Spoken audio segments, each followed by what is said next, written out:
friends, welcome back to my channel. And today I've got a Hyderabadi mutton dum biryani recipe for you, and this is the recipe that we have learned from our family and it is passed down from generations to generations. So let's see what all the ingredients are. Ingredients for the masala as well as for making the brista.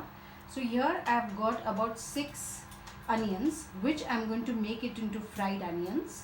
And you can find the link in the description box on how to make the fried onions or biryani onions or brown onions as it is called. I have taken 2 potatoes. We are going to peel off the skin and then deep fry them till they are 80 to 90% cooked. Here I've got 3 tomatoes which we are going to use while making the masala. I have about half a kg of meat. This is slightly less than half kg. This is half kg of meat. And for the marination, what we are going to need is about 1 tablespoon of raw papaya.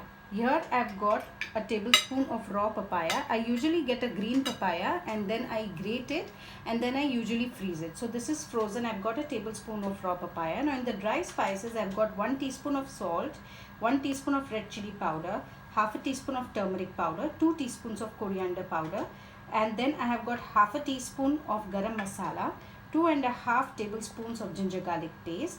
I have got 3/4 cup of yogurt, and I have used juice of 1 lemon, or you may add according to your taste.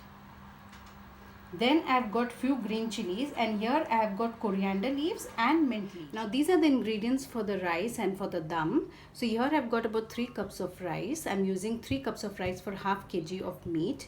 So this is basmati rice which I will soak for some time, like say 10 to 15 minutes, and then we will start boiling, and we will boil it along with some mint leaves, 8 to 10 peppercorns, 1 teaspoon of Shahizeera or caraway seeds, and then I have got 5 to 6 of cloves, 1 black cardamom, 2 green cardamoms, and 3 to 4 cinnamon sticks, and 2 teaspoons of salt. Boiling the rice, I have already made a video. You can check it in my playlist, which is how to boil rice for biryani. So in that I have shown step by step method of how to boil. Now for giving the dum, here I've got 1/4 cup of warm milk in which I have put some saffron strands. So we are just going to mix it later.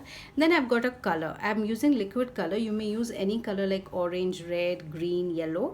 So I'm using orange today, and if you want you can use powder also. So just take a pinch of the powder and then dilute it with about 2 or 3 tablespoons of water. And I'm also going to use some fried onions to garnish the rice. Half kg mutton, and in this I'm adding raw papaya, and I'm going to nicely rub this raw papaya over the meat. If you want you can use spoon or you can use gloves also, but I'm going to just use my hands. And now I'm going to add the ginger garlic paste, the green coriander and mint leaves, yogurt, and all the dry spices. We are going to mix it. We have mixed this well. Now we are going to break the green chilies and add to it. The purpose of adding the green papaya acts as a tenderizer for the mutton, so it will make the mutton tender.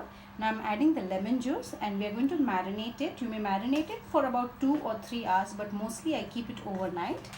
So I'm just going to cover it and let it keep in the fridge for about 12 hours. I have heated oil in a heavy bottom pan, and we're going to add the tomatoes, and we're going to cook the tomatoes till they turn soft. Our tomatoes have turned soft, so now I'm going to add the marinated mutton. Now, along with these masalas, you may even add some biryani ready-made masala.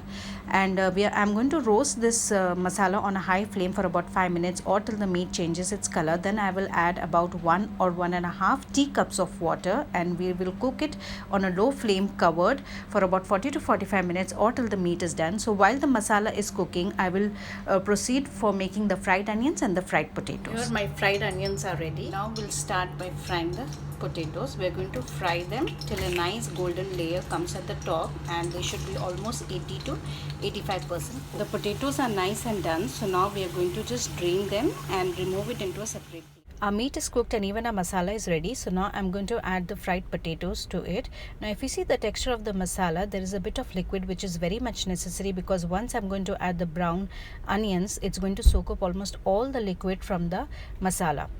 So I'm adding about almost 3/4 portion of the fried onions, and I would be reserving about 1/4 portion for garnishing over the biryani. So right now I'm going to mix this up and switch off the flame and let it sit till our rice is ready for assembling the biryani. So once you feel that there is absolutely no liquid, it's very dry, so you may add about 1/4 teacup of water. Strain the rice, and in the very same bowl pan I am adding the marinated mutton masala, and now the flame is at very low flame. So right now I'm just going to spread the masala so that the mutton, the masala, the potatoes, they're all spread very evenly. Now I'm adding the strained rice. I have spread the rice evenly, and now I have cranked up the heat to high, and now I'm spreading the milk.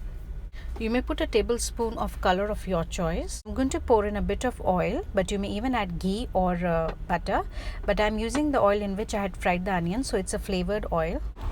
Garnish it with fried onions, coriander leaf, mint leaves. The flame is still high, and I have covered the lid with a damp cloth. This is the procedure of giving the dum. So after 3 to 4 minutes, we are going to lower the flame and let the biryani be on dum for about 10 to 15 minutes. We'll check on the biryani, and you can always do a taste test of the rice and see if the rice is cooked. If it needs more cooking, then you can keep it on dum for another 5 to 6 minutes. So friends, here our mutton dum biryani is ready. I have served it along with some raita. You may serve it with any kind of raita. I just chopped up some onions, tomatoes and cucumber and coriander leaves and mixed it with yogurt with a pinch of salt. You may even serve it with bagare baigan or any other curry of your choice. So guys, do give it a try. Post your comments, share my videos with your family and friends, and do like us on Facebook and subscribe to my channel. And thank you for watching my video.